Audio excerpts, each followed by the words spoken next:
Medford was surrounded by fire.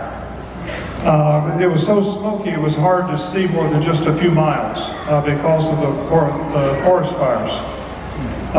Redding, California, where we'd just been a month before, a good part of that city burned to the ground. Fire came very close to the hotel we were staying in. So the West is suffering from these terrible fires. Then we went to Bend, Oregon. And from Bend, we went on up to Portland. And when we got to Washington, it happened again, a place called Richland. It was 105 degrees that day. And I don't think I'd ever preached in anything that hot. But that night when we gave the invitation, the same thing, over half the people stood. So I thought, well, maybe they didn't understand what I was asking them to say, or asking them to do. So I said, by standing, you're saying to God, I'm a sinner. By standing, you're saying to God, I'm sorry, and I want to turn from my sins. By standing, you're saying to God, I believe Jesus Christ is your Son. By standing, you're saying, I believe that Jesus took my sins to the cross, that He died in my place, and He was buried for my sins.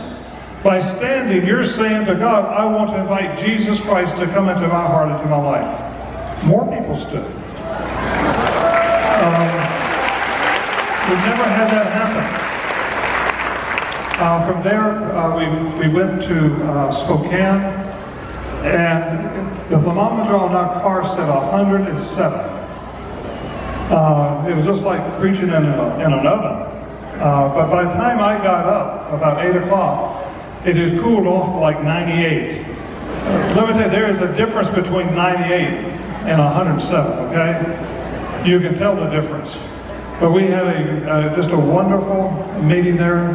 From there we went to Portland, we went to Seattle, and then which was Tacoma, and then up to Monroe. Monroe, just a little town, and every place we went, the venues were full, and people stood. So many people, you couldn't ask them to come forward. Monroe, we had a little bit of space, and we could ask people to come forward, but almost everywhere else we had people just stand. The places were packed. The hungry souls in every city. So we thank God, and we just thank for all of the BGEA team and all of the guys that handle the logistics. It's just incredible.